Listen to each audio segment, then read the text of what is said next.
जय हिंद। आदरणीय मंच को नमन करती हूँ। मैं हृदय से आभारी हूँ जीवरंग संस्था के अध्यक्ष आदरणीय रामोड़े जी, सेक्रेटरी आदरणीय रजनी खानदोशी जी, डॉक्टर रविंद्र शिवदे जी, आदरणीय रंजना पाटिल जी और आदरणीय रोशना भारती जी की। आपने नेताजी के 125वें जन्मदिवस पर मुझे अपने मंच पर आमंत्रित कर मुझे अपने विचार रखने का सौभाग्य प्रदान किया। इसके लिए मैं आपका तहे दिल से आभार व्यक्त करती हूँ। महानायक नेताजी सुभाष चंद्र बोस। नेताजी की 125वीं जयंती और आज़ादी के 75वें वर्ष अमृत महोत्सव ने उनके जन्मोत्सव की खुशी को दुगना कर दिया है। 23 जनवरी 2021 उनकी जन्म जयंती पर कलकत्ता में माननीय प्रधानमंत्री श्री नरेंद्र मोदी जी द्वारा विक्टोरिया मेमोरियल में एक भव्य आयोजन किया गया और उनकी जयंती को पराक्रम दिवस के रूप में मनाकर युवाओं में नया जोश भर दिया और नेताजी को सम्मान देकर देश को कृतज्ञ किया है। साथ ही उन्होंने आज़ाद हिंद फौज के पूर्व सेनानियों lieutenant B N Pandey ji, नायक लालती राम जी और रानी झांसी रेजिमेंट की रानी लेफ्टिनेंट आशा सहाय जी का भी सम्मान किया।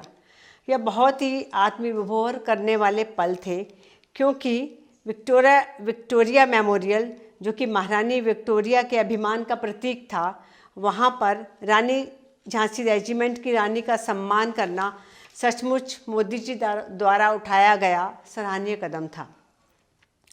साथ ही उन्होंने ढिल्लन साहब के परिवार के सदस्यों को सम्मानित कर हमें गौरवान्वित किया है।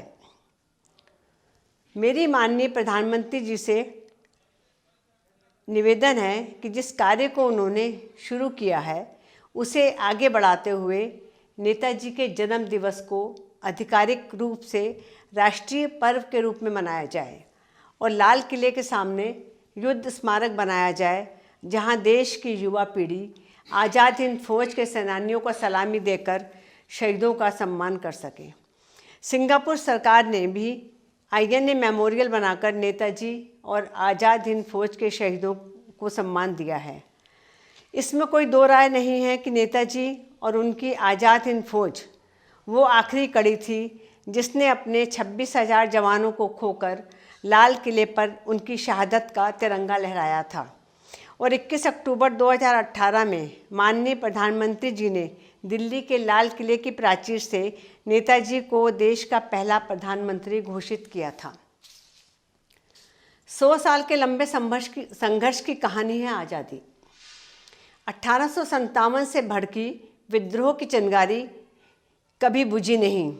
समय समय पर क्रांतिकारियों द्वारा दी गई आहुतियों से यह आग और भड़कती गई और 1943 में नेताजी सुभाष चंद्र बोस की आज़ाद हिंद फौज ने इसे अंतिम पड़ाव पर पहुंचाया। 23 जनवरी 1897 में उड़ीसा के कटक शहर में माता प्रभावती व पिता जानकीनाथ बोस की 9वीं संतान के रूप में विस्मयकारी अद्भुत प्रतिभा के धनी, अविश्वसनीय क्षमताओं से परिपूर्ण एक ओजस्वी बालक ने जन्म लिया, जिनका नाम था सुभाष चंद्र बोस, और सम्मान से उन्हें नेताजी संबोधित करते थे। उनकी निडरता और साहस इन पंक्तियों से प्रकट होता है। सिर पर कफन बांधकर चलते हैं हम, सिर पर कफन बांधकर चलते हैं हम, मौत को अपना हम सफ़र मानते हैं हम। आ जाएं कितनी भी बाधाएं राह में, आज़ाद हिंदुस्तान को कराकर रहेंगे हम। जब ऐसा जज्बा हो तो देश को आज़ाद होने से कौन रोक सकता था। ब्रिटिशर्स के लिए कहा जाता था उनका सूरज कभी नहीं डूबता, मगर उनका सूरज डुबोने वाली शख्सियत का नाम था नेताजी सुभाष चंद्र बोस। बचपन से उनके क्रियाकलाप यह संदेश देने लगे थे कि बड़े होकर वह एक महान पुरुष अवश्य बनेंगे। माँ से पौराणिक कथाएं सुनते सुनते वह भगवान शिव का अनुसरण करने लगे।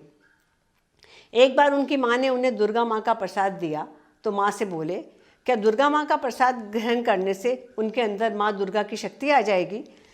माँ दुर्गा शक्ति की देवी हैं, उनकी पूजा अस्त्र शस्त्रों से की जानी चाहिए। ऐसा कहते हुए सुभाष ने मेज से चाकू उठाया और अपनी उंगली काटकर माँ दुर्गा के चित्र पर खून का तिलक लगाकर नतमस्तक किया। माँ प्रभावती स्तब्ध रह गईं। इसी तरह बचपन की एक और घटना ने माँ को यह एहसास करा दिया था कि उसका बेटा मनुष्य नहीं अवतार है। एक दिन सुभाष की अलमारी में सूखी रोटियों को देख माँ ने पूछा, ये रोटियां क्यों रखी हैं? तब सुभाष बोले, मैं अपने हिस्से की 2 रोटियां रोज़ बचाकर एक बूढ़ी भिखारिन को दिया करता था। अच्छा हुआ माँ तुमने फेंक दी, अब इसकी ज़रूरत नहीं है, उस भिखारिन का स्वर्गवास हो गया है। इतना कहकर सुभाष सिसकियाँ भरने लगे। बेटे की सहृदयता और उदारता को देख माँ गदगद होकर बोली, तुझे जन्म देकर सचमुच मेरी कोख धन्य हो गई। विद्यार्थी जीवन से ही सुभाष अपने राष्ट्र प्रेम के लिए जाने जाते थे।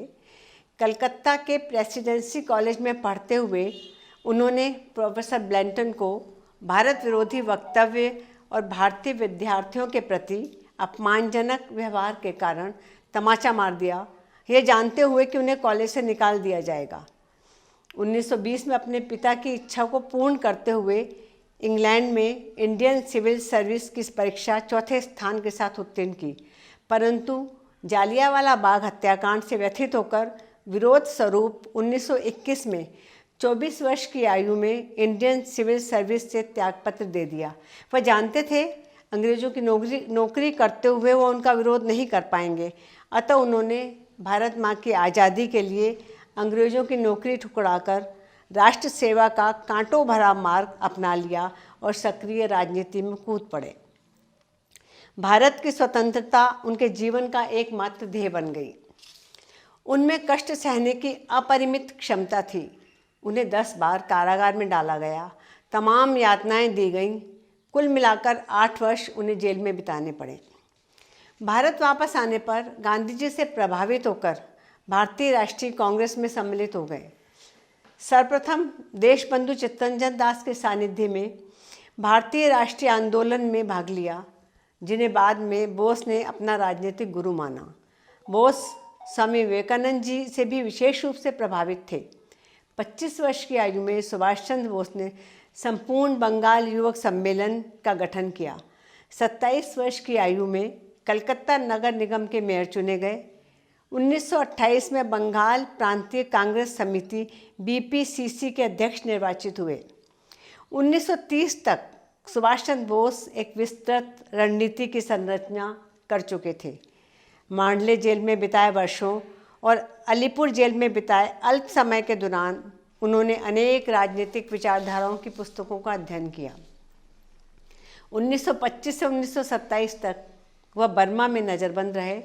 1928 में कांग्रेस द्वारा नियुक्त मोतीलाल नेहरू समिति ने डोमिनियन स्टेटस के पक्ष में अपना प्रस्ताव घोषित किया, परंतु पंडित जवाहरलाल नेहरू और सुभाष चंद्र बोस ने इसका विरोध करते हुए भारत की स्वतंत्रता से कम किसी भी प्रस्ताव को मानने से इनकार कर दिया। तत्पश्चात नेहरू जी भी पीछे हट गए। 1930 में सविनय अवज्ञा आंदोलन के दौरान वह जेल गए।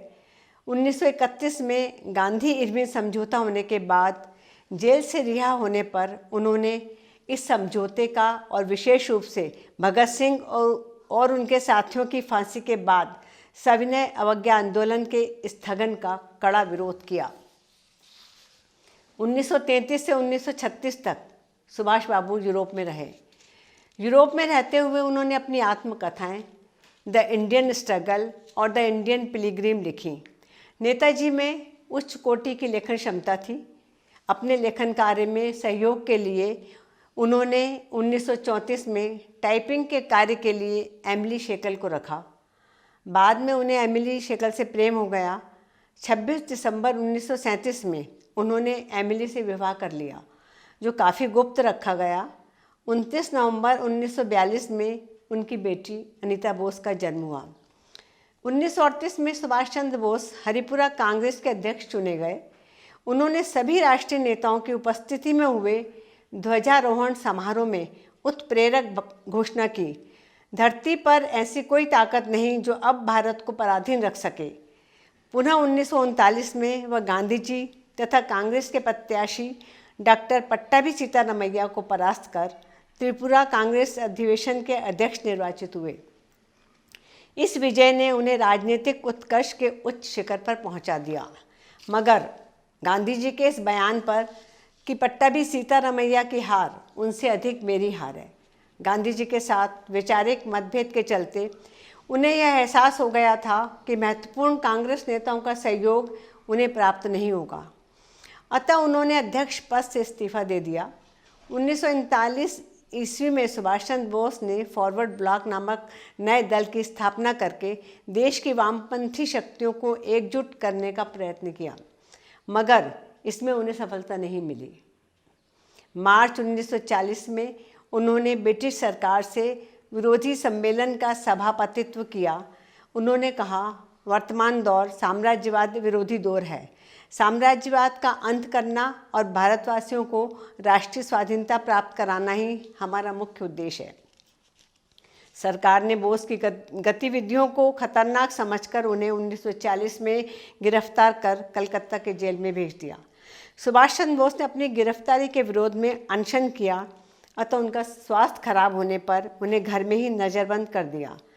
17 जनवरी 1941 की रात को बोस पुलिस को चकमा देकर पठान के वेश में कलकत्ता से पेशावर पहुंच गए। उन्होंने अपना नाम जियाउद्दीन रख लिया और अपने एक साथी भगत राम तलवार की सहायता से वह 21 जनवरी 1941 को काबुल पहुंच गए। वह भगत राम के गूंगे बहरे चाचा बनकर रहे। पहाड़ियों में पैदल चलते हुए उन्होंने यह सफ़र पूरा किया। काबुल में सुभाष बाबू 2 महीनों तक उत्तमचंद मल्होत्रा नामक एक व्यापारी के घर रहे। तत्पश्चात ओलार्डो मात्सुता नामक इटालियन व्यक्ति बनकर काबुल से रूस की राजधानी मॉस्को होते हुए जर्मन की राजधानी बर्लिन पहुँचे। शत्रु का शत्रु मित्र है, इस सिद्धांत पर विश्वास करते हुए उन्होंने ब्रिटेन के विरुद्ध जर्मनी और जापान का सहयोग प्राप्त किया। तब तक जापान ने सिंगापुर पर अधिकार कर लिया था। जापान में जनरल मोहन सिंह ने फरवरी 1942 में आज़ाद हिंद फौज की स्थापना की थी। सिंगापुर में बंदी बनाए भारतीय सैनिकों को जापान ने जनरल मोहन सिंह को सौंप दिया, जिससे उन्होंने आज़ाद हिंद फौज बनाई। तत्पश्चात आज़ाद हिंद फौज की कमान क्रांतिकारी रास बिहारी बोस ने संभाली, जो उस समय ब्रिटिश सरकार से बचने के लिए टोक्यो में रह रहे थे। 2 जुलाई 1943 को नेताजी जर्मनी की पनडुब्बी में 3 माह की कठिन यात्रा कर सिंगापुर पहुंचे। 5 जुलाई 1943 को आज़ाद हिंद फौज को सशक्त बनाने के लिए नेताजी ने उसका नेतृत्व संभाला और इस तरह मृत पड़ी हुई आज़ाद हिंद फौज को पुनर्जीवित किया। इस दिन पहली बार सर्वोच्च सेनापति के रूप में उन्होंने अपनी फौज से कहा, हथियारों की ताकत और खून की कीमत से तुम्हें आज़ादी प्राप्त करनी है। मैं वादा करता हूँ, दुख और सुख, व्यथा और विजय में मैं तुम्हारे साथ रहूँगा।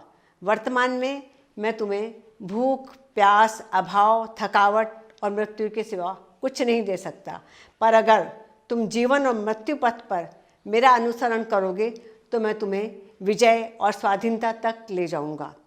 मेरे वीरों, तुम्हारा उद्घोष होना चाहिए, दिल्ली चलो, दिल्ली चलो। आज़ादी की इस लड़ाई में हम में से कितने बचेंगे मैं नहीं जानता, पर यह जानता हूँ कि अंत में हम जीतेंगे। जब तक हमारे बचे हुए योद्धा ब्रिटिश साम्राज्यवाद की कब्रगाह दिल्ली के लाल किले पर परचम लहरा नहीं लेते, हमारा मकसद पूरा नहीं होगा। हमें अपना सर्वस्व बलिदान कर देश की स्वतंत्रता को प्राप्त करना है। उनका उद्घोष था, तुम मुझे खून दो, मैं तुम्हें आज़ादी दूंगा। उनके इस जोशीले भाषण ने सेना में जोश भर दिया। 21 अक्टूबर 1943 में नेताजी ने आज़ाद हिंद फौज की अस्थायी सरकार का गठन किया। यह वह स्वर्णिम दिवस था जिस दिन नेताजी सुभाष चंद्र बोस ने सिंगापुर के कैथे हॉल में आज़ाद हिंद फौज की अस्थायी सरकार की उद्घोषणा की थी। खचाखच भरे कैथे हॉल में जब नेताजी और उनके मंत्रियों ने पूरी निष्ठा के साथ शपथ ली, भावुकता भरे उन पलों में कुछ क्षणों के लिए उनकी आवाज़ जैसे बंद हो गई। भर्राए हुए गले से वह बोले, In the name of God, I take the sacred oath that to liberate India and the 38 crores of my countrymen, I, Subhash Chandra Bose, will continue this sacred war of freedom till the last breath of my life. Azad Hind सरकार को 9 विदेशी शक्तियों Germany, Japan, Italy, चीन, Burma, मंचुको, Croatia, Philippines और USSR ने मान्यता प्रदान की। उनकी स्वयं की मुद्रा, डाक टिकट, संविधान आदि जारी किया गया। नेताजी महिलाओं का बहुत आदर करते थे। उनका मानना था कि दासता से मुक्ति के लिए पुरुषों के साथ साथ महिलाओं का सशक्त योगदान बहुत ज़रूरी है। इसके लिए उन्होंने रानी झांसी रेजिमेंट की स्थापना की। डॉक्टर लक्ष्मी स्वामीनाथन इस रेजिमेंट की कैप्टन बनी। नारी सेना के प्रशिक्षण स्थल का उद्घाटन करते हुए नेताजी ने कहा, यदि झांसी की स्वाधीनता के लिए भारतवर्ष एक लक्ष्मीबाई को जन्म दे सकता है और उसने उसे जन्म दिया भी, तो मेरा विश्वास है संपूर्ण देश की स्वाधीनता और 48 करोड़ देशवासियों की मुक्ति के लिए वह हजारों झांसी की रानियों को जन्म दे सकता है और देगा। इस तरह हजारों महिलाएं इस रेजिमेंट में शामिल हो गईं। यहाँ मैं कर्नल ढिल्लन साहब के जीवन के उन सभी पहलुओं पर प्रकाश डालना चाहती हूँ जिसने उन्हें इस अथाह ऊंचाई तक पहुँचाया।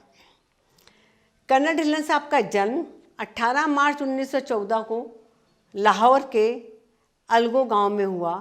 वह अपने माता पिता की चौथी संतान थे। वह सिपाही के रूप में पंजाब रेजिमेंट में भर्ती हुए।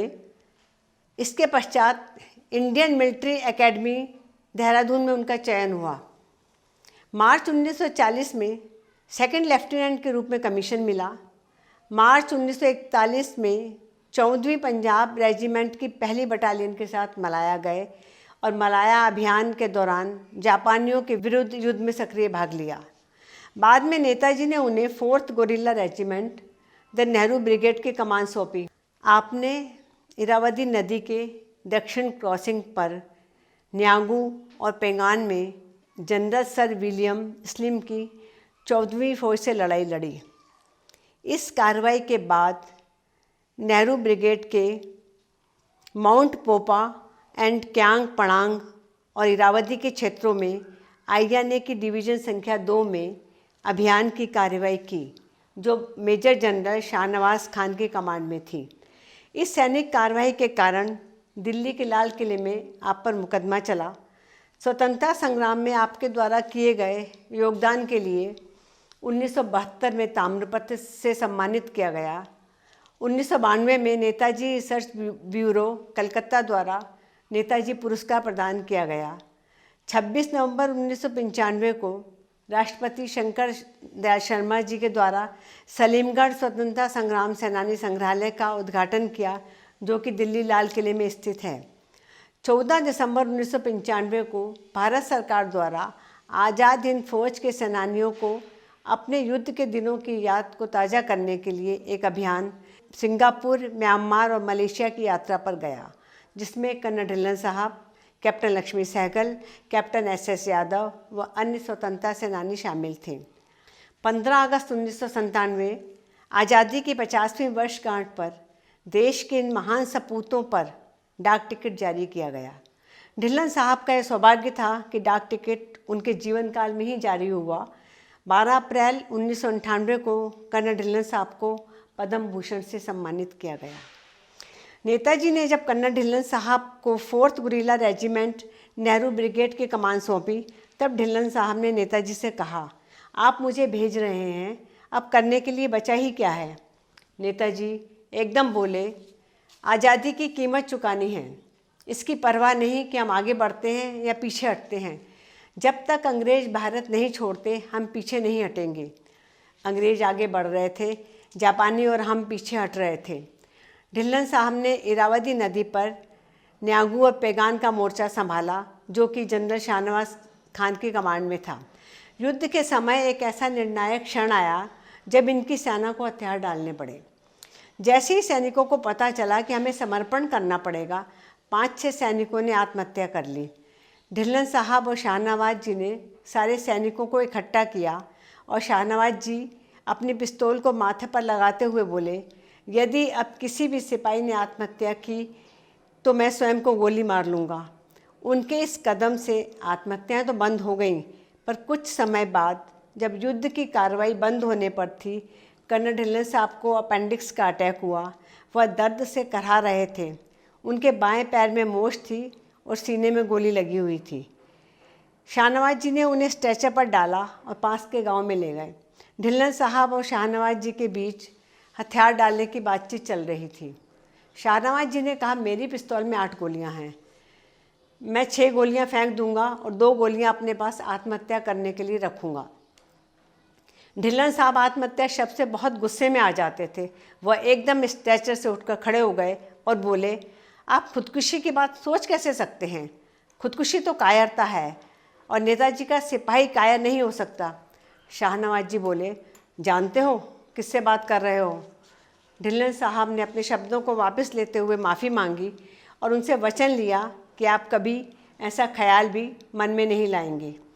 उसके बाद जब समर्पण का समय आया तो शाहनवाज जी ने कहा, मैं अपना हथियार अंग्रेज़ों को नहीं दूंगा। उन्होंने अपनी पिस्तौल को चूमा, माथे से लगाया और नदी में फेंक दिया और रोते हुए ढिल्लन साहब से बोले, बख्शी, ये तूने मुझसे क्या करवा दिया? और वहीं ज़मीन पर बैठकर आंसुओं से भीगी ज़मीन पर भावनाओं का गुबार उड़ेलते हुए इकबाल का शेर लिखने लगे। उस मोच के मातम पर रोती है भंवर की आँख, उस मोच के मातम पर रोती है भंवर की आँख, दरिया से तो उठी लेकिन साहिल से न टकराई। 17 मई 1945 में इंडियन नेशनल आर्मी ने समर्पण कर दिया। इन्हें पेंगू जेल में डाल दिया गया। 31 मई को इन लोगों को रंगून जेल भेज दिया गया। 6 जुलाई 1945 को इन लोगों को दिल्ली लाल किले में कैद कर दिया गया। ढिल्लन साहब बताते थे, तब आज़ाद हिंद फौज के 100 सैनिकों के साथ हम दिल्ली लाल किले में पहुँचे तो हम बहुत खुश थे कि हम लोग दिल्ली तो पहुँच गए। नेताजी का चलो दिल्ली का सपना तो पूरा हो गया। Colonel Gurbaksh Singh Dhillon, lieutenant colonel Prem Kumar Sahgal और जनरल शाहनवाज खान, तीनों को फांसी की सज़ा सुना दी गई। फांसी की सज़ा का सुनकर ढिल्लन साहब के पिताजी सरदार ठाकुर सिंह ढिल्लन उनके पास आए और बोले, तू अंग्रेज़ों से माफ़ी मांग ले, तेरी सज़ा माफ़ हो जाएगी। पर ढिल्लन साहब ने साफ इनकार कर दिया और बोले, पाइया जी, पिताजी को पाइया जी बोलते हैं, पाइया जी, मैं ऐसा नहीं कर सकता, आप मुझे मजबूर मत करो।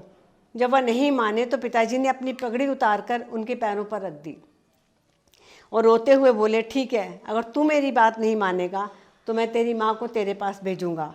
दूसरे दिन माँ से उनकी मुलाकात कराई गई। माँ ने उनकी पीठ ठोकी और बोली, पुत, तू ताने, तू मेरी कोख सफल कित्ती है, मैनू तेरे उत्ते नाज है, तूने मेरी कोख सफल कर दी, मुझे तुझ पर नाज है। माँ की बातों ने उन्हें और अधिक हिम्मत दी। ऐसी माँ की सेवा कर मेरा जीवन भी धन्य हो गया। फिर उनकी पत्नी श्रीमती बसंत कौर ने अपने भाषण में कहा, अगर मेरा सुहाग बलिदान करने से देश आज़ाद हो सकता है तो मैं खुशी से यह बलिदान कर दूंगी। मगर फांसी की सज़ा से एक दिन पहले ब्रिटिश सरकार में भर्ती भारतीय सैनिकों को काफ़ी शर्मिंदगी महसूस हुई। उन्होंने राजभक्ति का चोला उतार फेंका और ब्रिटिश सरकार के खिलाफ बगावत कर दी। दिल्ली, मुंबई, मद्रास, कोलकाता, कराची, विशाखापट्टनम तक जल जहाज़ों में आग लगा दी। विद्रोह इतना बड़ा कि ब्रिटिश सरकार के लिए स्थिति को संभालना मुश्किल हो गया।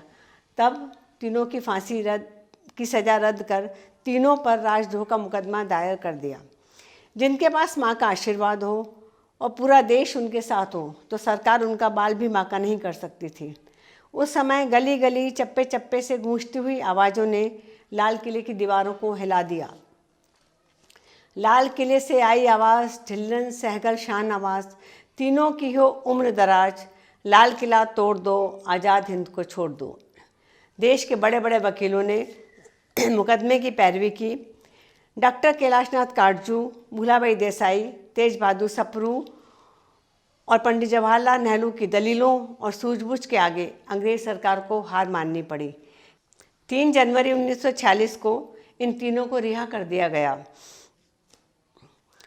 28 जुलाई 2017 में लाल किले के इस ऐतिहासिक मुकदमे पर तिग्मांशु धूलिया द्वारा रागदेश फिल्म का निर्माण किया गया। इस फिल्म में 70 वर्षों बाद इतिहास के उन पन्नों को खोला गया जिसमें दफन पड़े थे उनकी बहादुरी के किस्से, देशभक्ति का जज्बा और मातृभूमि की मुक्ति के लिए किए गए उनके संकल्प।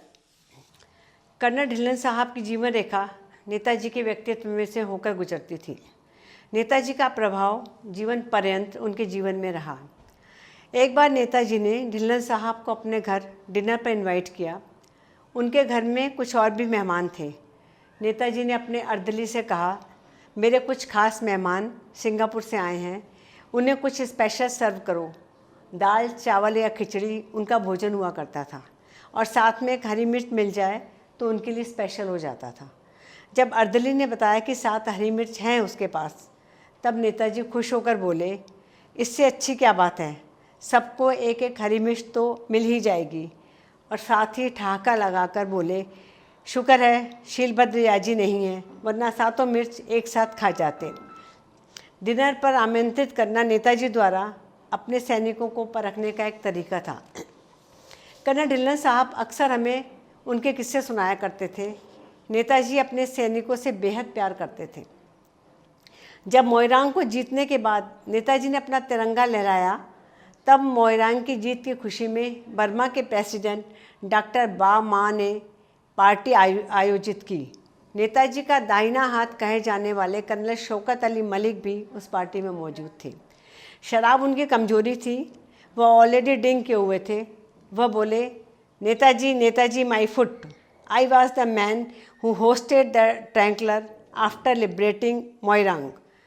नेताजी मुस्कुराए और उन्होंने ऐसा शो किया जैसे उन्होंने कुछ देखा और सुना ही नहीं। 2 ऑफिसर उन्हें घर छोड़ आए। जब वह सुबह उठे, उन्हें अपनी गलती का एहसास हुआ तो उन्हें बहुत गहरा धक्का लगा। वह जल्दी से नहाए, अपनी यूनिफॉर्म पहनी, अपना रिवॉल्वर लिया और नेताजी के भवन में गए। नेताजी ने कहा, जय हिंद शौकत, इतनी सुबह कैसे आना हुआ? शौकत अली ने नेताजी को सैल्यूट किया और कहा, कल रात मैंने जो अपराध किया है उसकी कम से कम कोई सज़ा हो सकती है तो वह है मौत। मैं स्वयं खुदकुशी कर नहीं सकता क्योंकि वह कायरता है और पाप भी। उन्होंने रिवॉल्वर को दोनों हाथों में लेते हुए नेताजी को ऑफ़र किया और रिक्वेस्ट की कि वह उन्हें शूट कर दें ताकि मैं इस अपराध से मुक्त हो सकूं और सीधा स्वर्ग में जाऊं। उसके बाद वह लगातार एक छोटे बच्चे की तरह रोते रहे। नेताजी ने प्यार से शौकत अली की पीठ थपथपाई और बोले, तुम्हें बुलेट की नहीं बल्कि रेस्ट की ज़रूरत है। तुम बहुत ज़्यादा स्ट्रेस में हो, जाओ 15 दिन घूम आओ। और नेताजी ने उन्हें चार्टर प्लेन, नोटों की गड्डी और एक सोने का निप भेंट किया। यह नेताजी का व्यक्तित्व ही था कि सभी लोग उनसे बेहद प्यार करते थे और उनका सम्मान करते थे और उन पर जान छिड़कते थे। जब ऐसा नेता हो तब कौन अपनी जान देने के लिए तैयार नहीं होगा। 15 अगस्त 1947 को देश तो आज़ाद हो गया, मगर बंटवारे के गम ने आज़ादी की सारी खुशी छीन ली। आज़ाद हिंद फौज में न कोई हिंदू था न मुसलमान, सब नेताजी के सिपाही थे। बंटवारे की पीड़ा ने ढिल्लन साहब को पूरी तरह तोड़ दिया। वह दुखी होकर शिवपुरी मध्य प्रदेश के जंगलों में जाकर रहने लगे। ढिल्लन साहब द्वारा नेताजी पर लिखी 4 पंक्तियाँ प्रस्तुत कर रही हूँ। हर लम्हा ढूंढता था जहाँ मौत को, हर लम्हा ढूंढता था जहाँ मौत को, मौत थी ढूंढती हर लम्हे को जहाँ। हर लम्हा ढूंढता था जहाँ मौत को, मौत थी ढूंढती हर लम्हे को जहाँ। जिंदगी खेलती थी वहाँ बोस की, जिंदगी खेलती थी वहाँ बोस की, मौत थी खेलती जिंदगी से जहाँ, मौत थी खेलती जिंदगी से जहाँ। जय हिंद, भारत माता की जय। धन्यवाद।